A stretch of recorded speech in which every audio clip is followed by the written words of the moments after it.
Quisiera hablarles un poquito más de los antibióticos y los mecanismos de acción que tienen las bacterias para resistir a los antibióticos. Bueno, los mecanismos de acción de los antibióticos y luego los mecanismos de acción para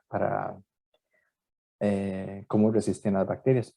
Entonces, en general, se ha distinguido 1, 2, 3, 4, 5, 6, 7 mecanismos. Podrían haber otros, pero tampoco es que el número es ilimitado, por los cuales uno podría matar las bacterias, ¿verdad? Entonces uno tiene 7 maneras de matar bacterias.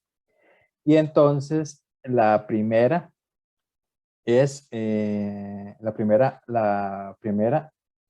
primer mecanismo es interrumpir la síntesis del peptidoglucano. Y originalmente pensemos en el primer antibiótico que se descubrió, recordemos que fue la penicilina. Y la penicilina lo que hacía básicamente se descubrió cómo el hongo inhibía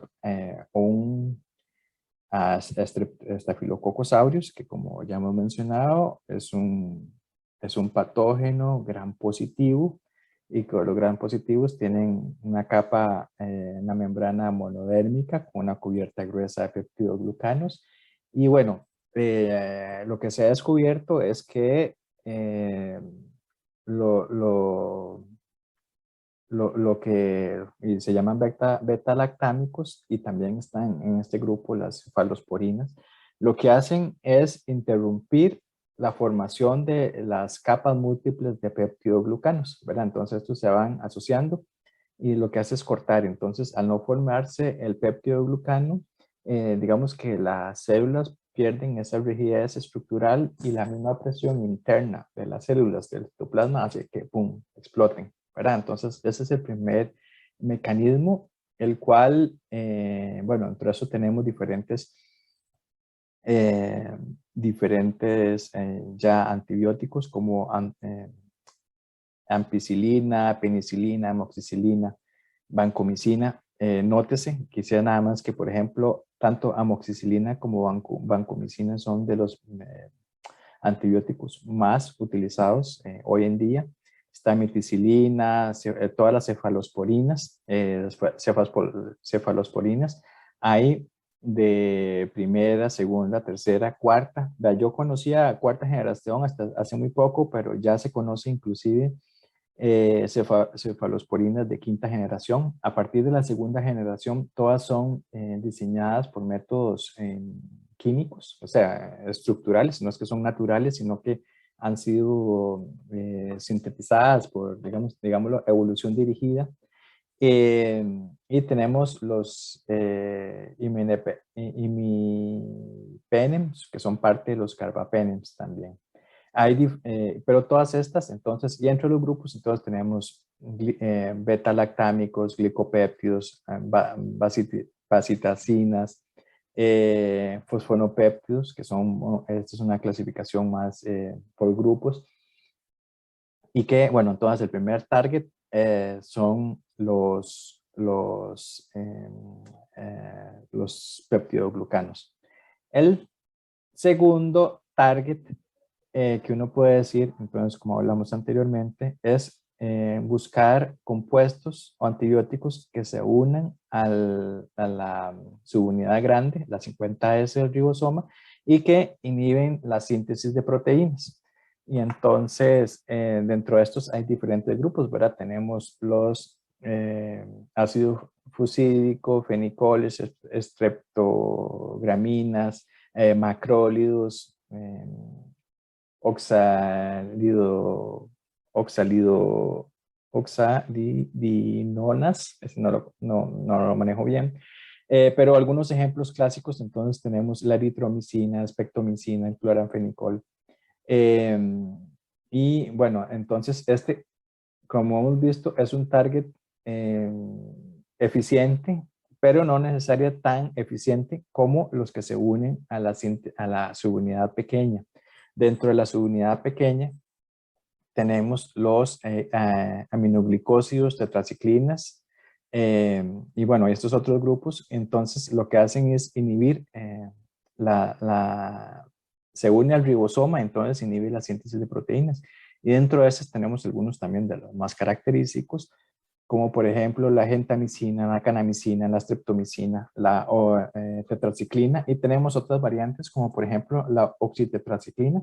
Ahora que Andrés estaba diciendo digamos, usos en agricultura, por ejemplo, la oxitetraciclina es tal vez el compuesto que más se utiliza que se utiliza en alimentación. Entonces se le echa el concentrado para pollos, peces y cerdos, ¿verdad? Entonces, y son toneladas que se utilizan un poco, pero la gran cantidad va a los cuerpos de agua y bueno, como mencioné, y sobre todo en usos agrícolas, nada de eso es tratado, ¿verdad? Entonces estamos mandando esos cócteles de antibióticos y los efectos que eso puede tener en el ambiente, ¿verdad? Una cosa impresionante. Por otro lado, tenemos el otro target puede ser inhibir la ARN polimerasa per se, ¿verdad? Para matar el antibiótico. Y entonces, bueno, de estos hay pocos antibióticos, pero bueno, es un target importante y dentro de estos está la rifampicina. Bueno, se me ha olvidado mencionarles que hasta el momento, como les conté, normalmente tardamos 15 años los humanos en descubrir un antibiótico y en la naturaleza, los microorganismos tardan mucho menos tiempo en desarrollar una resistencia. Para mí, luego bueno, ahora que estamos en esta pandemia, pero luego que pase la pandemia, vamos a retornar a otros grandes, graves problemas que hemos minimizado por un tiempito, pero que están ahí. Para mí el primero es, bueno, el cambio climático. El segundo es el problema de la resistencia a antibióticos. Se estima que para el 2050 se van a estar muriendo cada año 10 millones de personas debido a la resistencia a antibióticos. Y otro problema que es separado, pero podemos hablar más adelante de que está unido, que es la contaminación por plásticos. Que, bueno, el planeta está, si un ser extraterrestre viniera en estos momentos al planeta y nos dice cuál es la cosa que ven por todo lado, nos va a decir es el plástico. Es una contaminación que tiene efectos en toda la cadena alimenticia y que estamos viendo que tiene efectos también en los humanos. Ok, pero volviendo al tema, el tema de los antibióticos es realmente urgente y realmente grave. Otro de los mecanismos o un target que se puede utilizar como antibiótico, entonces son inhibir las topoisomerasas o como la ADN girasa. Y entonces al impedir que se dé el desenrollamiento del ADN, bueno, puede favorecer uno entonces que no se dé la transcripción y que, bueno, que las células puedan morir, ¿verdad? Entonces, dentro de esto hay diferentes grupos grupos de antibióticos, entonces uno diría las quinolonas o las fluoroquinolonas, entonces dentro de estos tenemos la ciprofloxacina, norfloxacina y el ácido nalidíxico.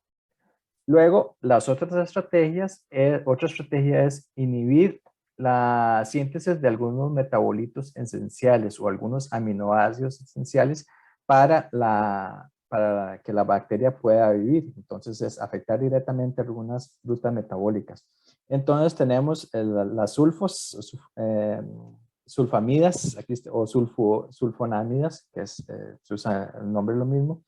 Y dentro de estas tenemos el trimetoprim, ¿verdad? Entonces, esto es atacar, digamos, que las células se queden sin algunas vías metabólicas para que mueran. Y la otra es el otro target es hacer, digamos que causar daños estructurales a las membranas y entonces dentro de estas tenemos o formar poros, entonces tenemos las polimixinas, lipopéptidos y algunas de estas son más bien lo que se llaman péptidos antimicrobianos que funcionan como detergentes que pueden de verdad causar daños estructurales a las membranas. Entonces, bueno, estructuralmente se dañan las células. Y dentro de estas tenemos las polimixinas, polimixina B y la colistina. Algo curioso es que, bueno, estos son eficientes, pero también ya los mecanismos de cómo solucionar ese problema también son relativamente simples para las bacterias. No sé si alguien tiene alguna pregunta hasta aquí con esto de los targets, de los antimicrobianos. Profe, ¿cuál de esos tipos de antibióticos es el que ahorita presentan, digamos que las bacterias le presentan más resistencia? O sea, como cuál es el que está siendo menos eficiente. Ya hay, las bacterias se han encontrado para absolutamente todos los mecanismos, ¿verdad? Sin embargo, donde más se está insistiendo, digamos, en el desarrollo es en estos, bueno, hay antibeta-lactámicos, pero entonces se han hecho modificaciones posteriores y por eso mencioné de las cefalosporinas de primera, segunda, tercera, cuarta y quinta generación, ¿verdad? Tal vez uno de los más evolucionados será hasta la meticilina, ¿verdad? Pero ya existe esta Methicillin resistant, Staphylococcus aureus, también el neumococo. Y entonces la gente sigue apostando, digamos, haciendo un poco de ingeniería sobre estas, eh, pero aún así ya, o sea, de verdad, todos estos, y no hay rutas adicionales, y entonces de verdad nos quedamos sin armas. En la siguiente vamos a ver los mecanismos de acción. Esta es tal vez que es también que me parece sumamente interesante. Los mecanismos de resistencia que utilizan las bacterias para sobrevivir a la acción de los antibióticos. Y entonces, en general, el concepto de resistencia es una disminución, ausencia de sensibilidad de una cepa o a uno o varios antibióticos. Y entonces está eh, una resistencia que se llama primaria, que es natural o intrínseca. Entonces, es que no existe el blanco de acción para ese antibiótico en ese microorganismo. No sé, digamos que alguna estructura de la membrana externa, pero si es un gran positivo, por ejemplo, no le afecta, ¿verdad? Entonces, eh, por eso es que, digamos, la resistencia primaria y la secundaria es la que es originada por un proceso de selección que produce el antibiótico a partir de una población bacteriana sensible. Y entonces, dentro de esas, entonces, los mecanismos que tienen las bacterias para resistir los antibióticos, el primero es reducir la permeabilidad al antibiótico. Entonces, para esto, muchas bacterias tienen, el antibiótico tiene que entrar de alguna manera. Normalmente tienen y se entra por porinas o pequeños poros que existen en las membranas. Entonces, lo que se ha hecho es, hay modificaciones en las porinas para que no puedan simplemente entrar y entonces que el antibiótico simplemente se queda afuera. El otro mecanismo es la modificación del blanco terapéutico. Y entonces, no sé, si el antibiótico tiene un target a la subunidad grande del ribosomal, pero si hay a veces alguna pequeña modificación estructural en el ribosomal, eh, digamos, pensándolo tridimensionalmente, no se da ese empalme o no calza perfectamente, entonces el antibiótico pierde efectividad, ¿verdad? Entonces, mutaciones puntuales en pequeñas cositas que se mantiene la estructura, se mantiene la función, pero ya el antibiótico no calza estrictamente. El tercer mecanismo es la inactivación del antibiótico. Entonces, esto se da, por ejemplo, donde ya el microorganismo secreta, por ejemplo, beta-lactamasas, que son enzimas que degradan los beta-lactámicos, estos que tienden a impedir la formación del peptidoglucano, o otras enzimas, por ejemplo, como transferasas que degradan los antibióticos. Y un último mecanismo es la expulsión vía bombas de flujo. Las bombas de flujo son como decir, imagínense ustedes una bomba de agua que está sacando el agua de lo que está adentro. Eso es básicamente lo que pasa. El antibiótico entra, pero ya inmediatamente la bacteria lo saca, ¿verdad? Entonces, literalmente sacar el agua del bote. Y este es un proceso naturalmente de transporte activo que consume mucho ATP, pero es relativamente común, ¿verdad? Entonces, sí, este mecanismo para muchos de las polimixinas, los péptidos antimicrobianos o algunos de estos se expulsan vía bombas de flujo. Profe, tengo una pregunta. Sí, señor. ¿Y no hay como algún otro tipo de tecnología, tal vez que no sea como un antibiótico, que pueda como matar bacterias, digamos, como que se pueda utilizar, que no funcione, digamos, de la misma manera que los antibióticos tradicionales? ¿Cómo qué estarías pensando? Sí, no sé, digamos, no sé, tal vez, como habíamos hablado antes de biomímesis, tal vez ver, no sé, cómo otros organismos lidian con bacterias sin usar algún compuesto específico, no sé, algo más mecánico, sí, exactamente, exactamente. Sí, algo más mecánico, o no sé, Eh, ah, alguna otra idea, no sé. Vea, algo más mecánico no, pero te voy a decir, voy a adelantarme una idea que nosotros teníamos. Hace unos años teníamos este proyecto cuando yo trabajaba en el envío y ahí y es el siguiente. ¿Qué tal si uno no, bueno, aquí el gran problema es que las bacterias generan resistencias a los antibióticos, ¿verdad? Pero ¿qué tal si uno, en lugar o adicional complementariamente al antibiótico, le genera un sistema que impide que la bacteria pueda generar resistencia? Entonces ahí sí sería más efectivo.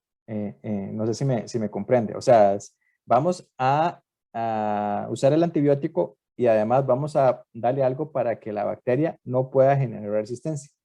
Y entonces nosotros lo que hicimos en este proyecto fue, ¿y cómo generan las bacterias las resistencias? Porque tienen este sistema de reparación del ADN que normalmente funciona. El ADN está pegado, perdón, el sistema el cassette de replicación del sistema de reparación SOS tiene una proteína que se llama Alexa que está bloqueando, digamos, la expresión de todo el cassette de reparación. Sin embargo, cuando hay un estrés mecánico, entonces el REC-A, esta es una otra proteína, lo que hace es liberar Alexa para que luego se pueda sintetizar todo el cassette de reparación. Entonces, nosotros lo que hicimos fue encontrar algunas moléculas que lo que hagan es inhibir este sistema de REC-A, Lex-A, y entonces teníamos diferentes bacterias bueno, sistemas para poder detectar REC-A, tanto con luminosidad o con GFP, y entonces para poder inhibir ese sistema. Y resulta que, bueno, encontramos algunas moléculas y llegamos inclusive a la elucidación estructural de esas moléculas eh, para poder sí, diseñar algo que acompañe o que impida el sistema, inhiba el sistema de que las bacterias se vuelvan resistentes. Y bueno, vean ustedes que avanzamos un montón. Yo me fui a España, evalué como 2.500 cepas para ver cuáles se presentaban en este sistema. Y llegamos, aquí está las moléculas, no la hemos publicado, esto podría ser sujeto de patente. Sin embargo, bueno, ya pasó el tiempo y bueno, InVivo prácticamente quebró y esas cepas, y necesitamos más material para poder caracterizarlo. Entonces es una lástima que es una cosa así súper ingeniosa de que no. Pero vea que también es más un poco otras moléculas químico, ¿verdad? Pero estructuralmente yo no le veo, no sé. Y si no, hay muchísima gente estudiando esto, ¿verdad? Y todavía no le han llegado. Pero este sistema de inhibición del sistema de reparación podría ser otra alternativa. Tony puso algo ahí como de nanotecnología, pero bueno, no sé qué es. Sí, bueno, vale que me dicen porque es que yo no estoy viendo ni puedo ver el chat, ¿verdad? Pero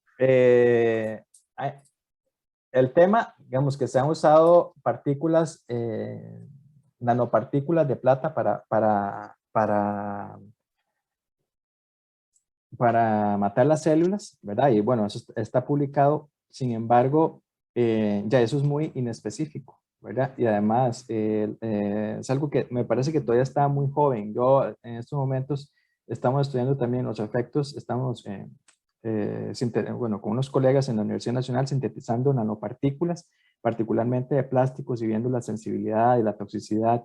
El tema es que estas cosas son muy inespecíficas, entonces ya, una nanopartícula de cómo llevarla a donde está el antibiótico, ¿verdad? Y cómo asegurarse que no va a afectar a otros hospederos. Entonces, se ha planteado y hay experimentos que lo demuestran, otra vez in vitro, en condiciones, pero ya en condiciones de suministrársela a un paciente, es un poco más complicado. Sin embargo, bueno, vale que sí me acordé, cómo hay el otro gran mecanismo para matar bacterias, obviamente son los fagos, bacteriófagos, que son sumamente específicos, ¿verdad? Entonces, aquí la historia es que hay fagos que se aprovechan o son altamente específicos, que invaden, crecen y matan los grupos específicos. Yo diría que por mucho tiempo toda la investigación en fagos estuvo como paralizada porque se estuvieron desarrollando antibióticos y por otro lado, me parece que esto es como desde los 80, desde la Guerra Fría, digamos que mucha tecnología química era como más del occidente, ¿verdad? Y luego la tecnología de fagos era más desarrollada por la Unión Soviética y al caer la Unión Soviética, vemos que todo eso se perdió, sin embargo, ahora se está recuperando. Entonces, curiosamente, para personas que están, digamos, con enfermedades y que no han, ya tienen infecciones recurrentes de bacterias que son resistentes a todas, se está utilizando terapia de fagos. Sí, este era el otro mecanismo obvio, ¿verdad?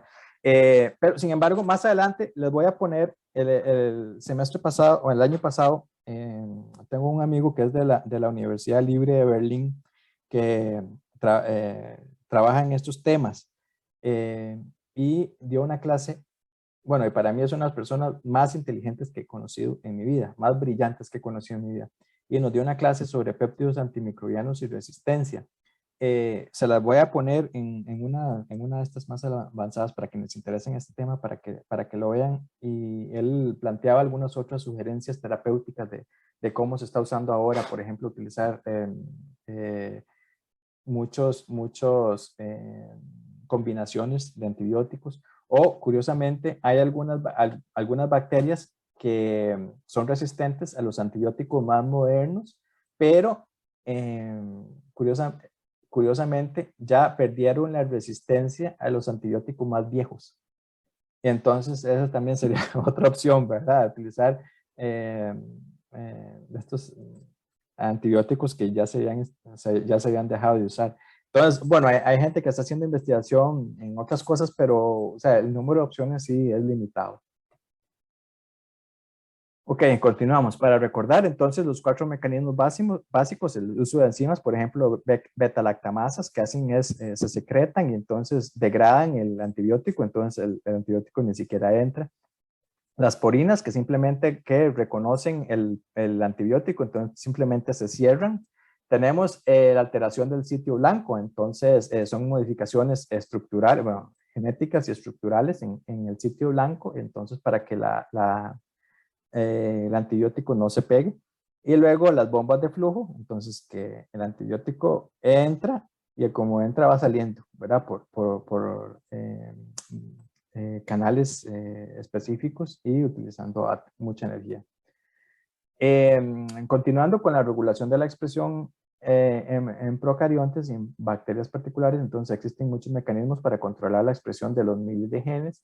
Depende de la interacción entre el ambiente químico de la célula y las proteínas. Entonces, por ejemplo, bueno, el ejemplo clásico del LAC-C,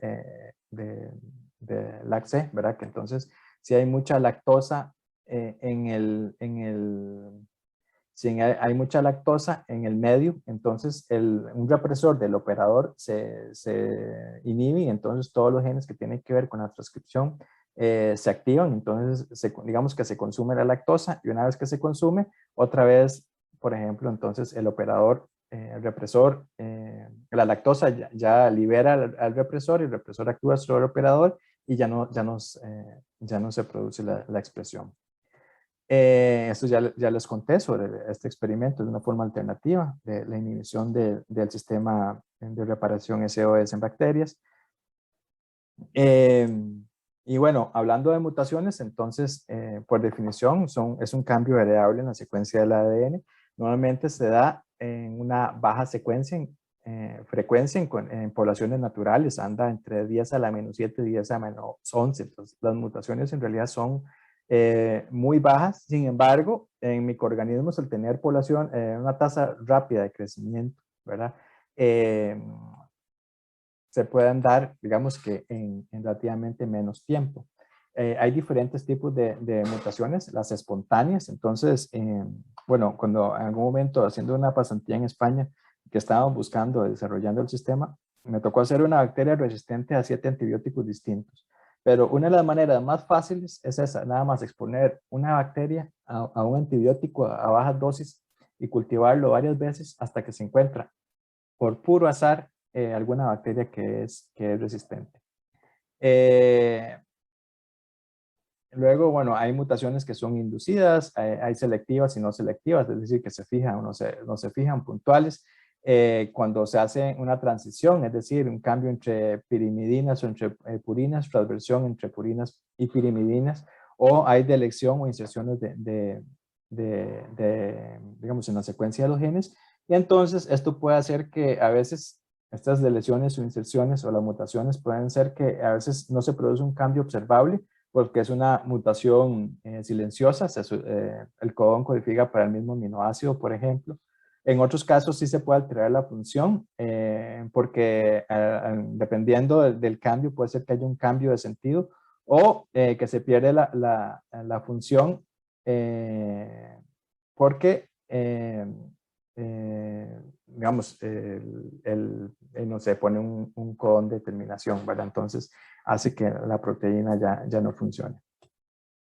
Ya les comenté del experimento de Lenski y bueno, más adelante vamos a traer a alguien que nos hable de eso con mayor detalle.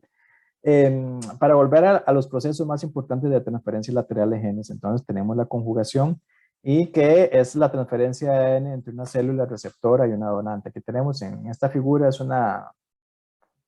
es más como una imagen de lo que podría ser. Esta es la de abajo a la derecha es una foto real. Y aquí hay un link, si más adelante, bueno, les paso la presentación y que lo puedan ver, pero hay alguien que pudo marcar con GFP, entonces se ve en tiempo real cómo se va moviendo el pili. Pero vean que una bacteria de un grupo, no sé cuál es la productora y cuál es la receptora, o la donante y la receptora, ese es el término correcto, que se produce, se conectan y a través de esta se pasa se hace el intercambio de material genético y no necesariamente con reproducción. Depende de la presencia de genes TRA. Los genes TRA son los responsables de la síntesis del pili y el pili conecta la célula donante con la receptora y luego las nuevas, entonces esto lo que permite es nuevas combinaciones genéticas y donde el donante adquiere nuevas facultades que le permiten adaptarse mejor o ser más virulento y bueno, adquiere diferentes características. Quisiera comentarles rápidamente sobre fue el proyecto de doctorado de mi esposa en el que yo participé y en el cual vimos cómo, y tiene que ver con la conjugación. Normalmente, como ustedes saben, los microplásticos es un problema y los plásticos en general es un problema de contaminación impresionante. Y en este experimento lo que hicimos, bueno, sobre los microplásticos crecen poblaciones de microorganismos que forman lo que se llaman biopelículas. Biopelículas es como decir un tapete de microorganismos o piénsenlo como una torta chilena, ¿verdad? Donde hay, bueno, están creciendo microorganismos en diferentes capas. Y al estar en estrecho contacto físico, las bacterias pueden haber diferentes mecanismos de conjugación, es decir, hacen estos piles y se pueden pasar información de una bacteria a otra. Y lo que encontramos en este estudio es que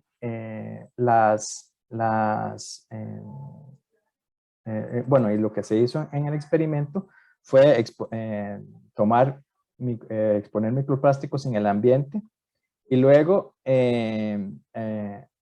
quitamos las células, hicimos la exposición con una célula que tenía un gen marcado y luego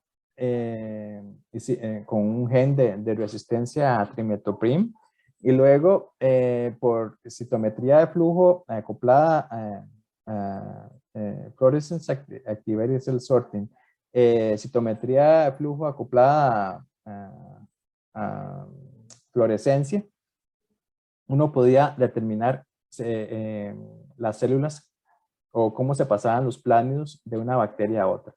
Y curiosamente, lo que encontramos es que la presencia de microplásticos favorece la formación de biofilm. En estos biofilm que se forman en los microplásticos, la transferencia de genes de resistencia a antibiótico de una bacteria a otra es entre 1000 y 10.000 veces mucho más alta de lo que puede ocurrir naturalmente. Y curiosamente, lo que vimos es que, bueno, las poblaciones que se forman en los microplásticos son muy diferentes a las poblaciones que existen en los ecosistemas naturales. Pero más aún, la transferencia de genes, o sea, no es que se da nada más entre bacterias parecidas, sino, por ejemplo, se puede dar desde de bacterias gram positivas a gram negativas, o la encontramos, o sea, la transferencia de genes de este donante a 16 filos bacterianos distintos. O sea, es una locura, ¿verdad? Digamos, lo que se está dando, y esta transferencia es un problema seria, muy grave. O sea, que se estemos pasando genes de resistencia a antibióticos, ni siquiera algo ahí parecido, sino cosas totalmente distintas en este árbol filogenético de las bacterias. Es una locura, ¿verdad? Y para que vean ustedes el impacto que tiene la contaminación, pero también cómo la contaminación puede acelerar los procesos de transferencia de genes y que tiene un impacto directo en la evolución de los microorganismos ambientales, pero también pueden tener un impacto directo en la salud, ¿verdad? Y bueno, ese es un poco el estudio que hicimos. No sé si alguien tiene una pregunta con esto.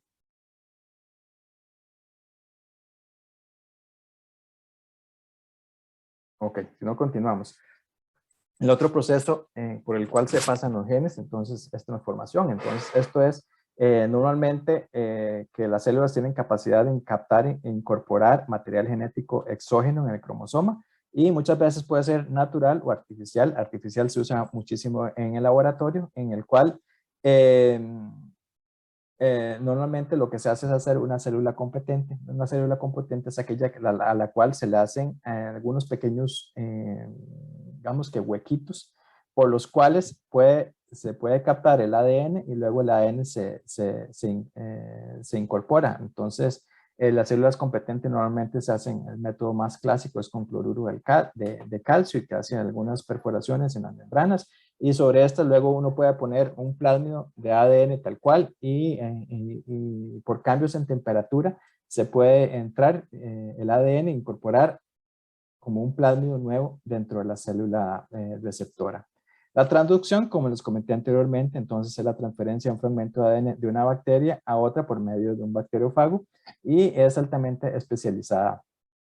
Los bacteriófagos normalmente son muy específicos, ¿verdad? Entonces, si hablamos que la diversidad de bacterias es alta, la diversidad de bacteriófagos es muchísimo más alta. Entonces, por ejemplo, en el microbioma humano podemos encontrar 10.000 especies de bacterias, pero podemos encontrar fácilmente 142.000 tipos distintos de bacteriófagos. Para que vean ustedes la diversidad y la especificidad.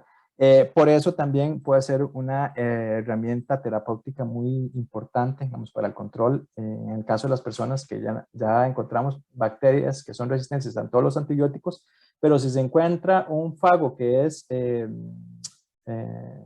específico para esa cepa, puede ser una herramienta terapéutica bien importante. Otro proceso muy importante en las bacterias, y a mí me parece lindísimo, se llama quorum sensing. Creo que en español lo llaman percepción del quórum, no sé exactamente, pero yo voy a usar la terminología en inglés. Este para mí es como decir, representa la comunicación de las bacterias, una comunicación colectiva. Es como un, eh, eh, sí, no sé cómo, bueno, ahorita lo explico con mayor detalle. Muchas bacterias forman películas protectoras, entonces, por ejemplo, estos biopelículas o films. Y entonces, las bacterias sintetizan algunas moléculas de señalización y las secretan al ambiente. Pero también en las membranas externas tienen receptores que perciben estas señales celulares. Y dependiendo de la intensidad de la señal, entonces el comportamiento de las bacterias puede cambiar drásticamente. Entonces, veámoslo en esta gráfica de aquí arriba. Una bacteria secreta una moleculita. Normalmente se llaman homocerin lactonas. Ese es el tipo más conocido. Estas están en el ambiente y luego también la secreta, pero también tiene sensores para esas. Entonces, secreta una señal y tiene sensores. Y dependiendo de la señal y de la intensidad de la señal, entonces estos sensores se mantienen calladitos o hasta que pase cierto nivel, se activa. Y entonces, ¿qué puede pasar? Las bacterias pueden desencadenar mecanismos de virulencia, de bioluminiscencia o otros comportamientos. Veámoslo de una manera más también como pasa. Cuando hay pocos individuos, las bacterias producen estas moléculas, pero también no sería conveniente lanzarse a hacer un ataque cuando el ejército es muy pequeño. Sin embargo, ellos van midiendo, entonces ven cuántas armas para ver cómo estamos, ¿verdad? Y hasta el momento en que ya hay una densidad suficientemente alta y que ya las pueden detectar, dicen, ok, ya tenemos suficiente densidad, vamos a resistir, eh, nuestra ejército es lo suficientemente grande, ataquemos, ¿verdad? Entonces, es una forma de comunicación entre las bacterias que es impresionante, ¿verdad? Entonces uno dice que, bueno, no se hablan, pero es una señal química distinta en la cual emiten, reciben y dependiendo de la intensidad de la señal, así pueden responder o no. Y es una forma de mantener esta consistencia como grupo, ¿verdad? Entonces, a mí esto a veces me parece como cuando uno ve, no sé, las parvadas de aves, ¿verdad? Que se van moviendo como un organismo completo. O sea, a pesar, se pierde el sentimiento de individualidad y se pertenece a algo más grande. O igual en las escuelas de peces, ¿verdad? Que uno ve que se van moviendo, que no hay que hay un líder, sino hay como una sensación de sentimiento colectivo, ¿verdad? Es algo similar lo que ocurre en las bacterias. Es fascinante. Como ustedes saben, entonces las bacterias se reproducen por fisión binaria, que es una manera de reproducción asexual y consiste en la duplicación del ADN seguida de la división del citoplasma, dando lugar a dos células hijas idénticas. La mayoría de procariotas se reproducen por tipo de fisión binaria. Puede ocurrir tan rápido como cada 20 minutos, como por ejemplo en E. coli, algunas que son mucho más lentas, o hay otras que son otros microorganismos que todavía son mucho más lentos, como por ejemplo las arqueas. Y bueno, vamos a ver próximamente arqueas que duran hasta, no sé, años, ¿verdad? Para poder crecer. Pero en la mayoría esto le permite una reproducción rápida y naturalmente una evolución rápida. Otra de las características de las bacterias que también las hace sumamente importantes es la formación de biopelículas o biofilms. Y por definición, entonces una biopelícula es una o más especies que forman una comunidad rodeada de una, voy a ponerlo así, una baba pegajosa, ¿verdad? Entonces por eso tenemos una superficie, imaginemos una torta chilena con diferentes capas. El otro, un ejemplo más típico es, por ejemplo, el sarro, la placa dental, ¿verdad? Que forman diferentes. Y además, las bacterias están incrustadas las que están en el biofilm están protegidas contra desinfectantes o antibióticos. Las capas externas se vuelven tan sólidas que las protegen del medio externo y entonces dentro se da bueno, una protección y además aunque son células individuales, en estas condiciones pasan a ser una comunidad Y también los sistemas de señalización son impresionantes, con señales químicas, señales, pulsos eléctricos, y cómo se pasan la energía unas a otras, o inclusive los nutrientes entre las capas más superficiales a las más internas. Y bueno, entonces los biofilms son, el tema es que los biofilms, cuando son patogénicos, son dificilísimos de erradicar, ¿verdad? Porque tienen esta cobertura externa que las protege. Y bueno, tiene como problema, no solamente, digamos, médico, sino como problemas industriales. Entonces, por ejemplo, muchos de estos biofilms también tapan tuberías, desde cosas, no sé, tuberías médicas, pero también tuberías industriales. Y además, bueno, sin embargo, hay gente que también está empezando a tratar de usarlos de una forma más inteligente para procesos biotecnológicos. Entonces, tratar de hacer tipos de fermentación, producción de metabolitos, degradación de sustancias, donde primero hacen un biofilm y luego pasan los sustratos por ahí, que también es otra posibilidad. Y por último, quería hablarles de una de las cosas más impresionantes en microbiología, que es un tema relativamente reciente. Los microorganismos lo han producido probablemente por millones de años, pero conocido más recientemente, que es el tema de las vesículas membranales. ¿Y qué es esto? Las vesículas membranales son nanopartículas compuestas por membranas lipídicas producidas por las bacterias. Entonces, imaginémonos, esto es como decir unas bolitas como una membrana de muchos lipopolisacáridos, y dentro de estas vesículas, entonces, se pueden enviar o se puede contener material periplásmico, se puede tener enzimas, se puede tener ADN, se pueden tener toxinas, peptidoglucanos, etcétera. Y entonces, ¿cuál es la función? Estas vesículas membranales cargan moléculas con diversas funciones. Entonces, en algunos casos pueden transportar factores de virulencia, toxinas particulares, que van hacia un organismo, que lo degradan, que lo matan, y después ellos se lo van a comer. Se puede transferir ADN, entonces, aunque no está muy claro, puede ser un mecanismo alterno a estos tres que yo les estaba diciendo, ¿verdad? Conjugación, transformación. O se puede enviar, digamos, ADN al ambiente, o se puede, hay gente que dice que también se puede, estos vesículas membranales en algunos ecosistemas, por ejemplo, no sé, en los fondos marinos, puede servir para proteger el ADN tal cual, como bancos de ADN, ¿verdad? Imagínense ustedes, o para proteger inclusive los plásmidos, entonces, hasta en algún momento que se necesiten. Otra función de las vesículas membranales es la interceptación de bacteriófagos, antibióticos y factores de defensa.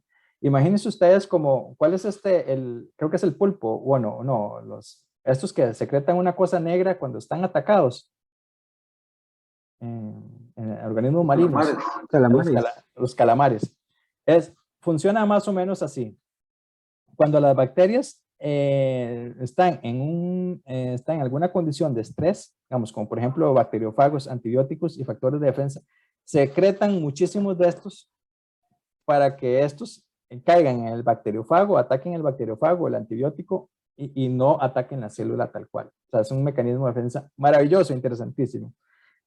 También funciona en la desintoxicación celular, y algo que es sumamente específico y que está en estudio es que además del quorum sensing, las membranas podrían servir para transportar otras señales que son intraespecíficas, es decir, entre las mismas especies, ¿verdad?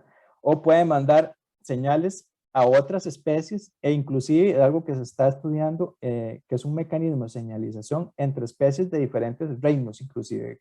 Imagínense ustedes para poderse entender entre un procarionte y un eucarionte, y le mandan estas cartas, que son estas vesículas membranales. Y además, una de las cosas más interesantes es que tiene aplicaciones en biomedicina y nanotecnología. Y bueno, y por ejemplo, para la elaboración de vacunas. Entonces, no sé si han visto ustedes la vacuna esta de Pfizer y la de Moderna. Para mí, le han hecho, toda la propaganda ha sido porque ha sido con el ARN que está, que son vacunas de ARN, pero en realidad, para mí, la gran innovación de ellos no es en el ARN, sino más bien está en que están utilizando diferentes vesículas membranales para poder proteger y llevar ese ARN, y por eso es que son tan lábiles también, y por eso ocupan temperatura, pues no solamente por el ARN, sino por las vesículas membranales. Entonces, son blancos, o sea, son acarreadores perfectos para poder llevar ARN, pero también podría ser para llevar, no sé, una quimotoxina para un tumor, porque al ser lípidos, bueno, se internalizan, son vehículos perfectos para llevar cualquier cosa a targets dirigidos. Entonces, bueno, esto es una cosa muy novedosa, lindísima, y que merece el estudio. Es más, si alguien en algún momento quisiera, yo nada más tengo algunas ideas, por ahí me encontré también algunos papers en los que, por ejemplo, no solamente de bacterias, sino también he visto de levaduras que se pueden sintetizar estas, ya hay formas de cómo aislar estos lípidos y hacer algunas vesículas membranales en laboratorio, y que uno las podría utilizar, por ejemplo, para recubrir probióticos y entonces elaborar algún producto. Entonces, si a alguien le interesara, eso es un tema apasionante, algunos desarrollos básicos, pero bueno, ahí eventualmente uno podría hacer algo, no sé, sintetizar en laboratorio vesículas membranales a partir de lípidos de levaduras, y ya después ahí lo que uno le ponga adentro son más fáciles, más asimilables para diferentes productos, o no sé, productos para la piel o cosméticos, etc.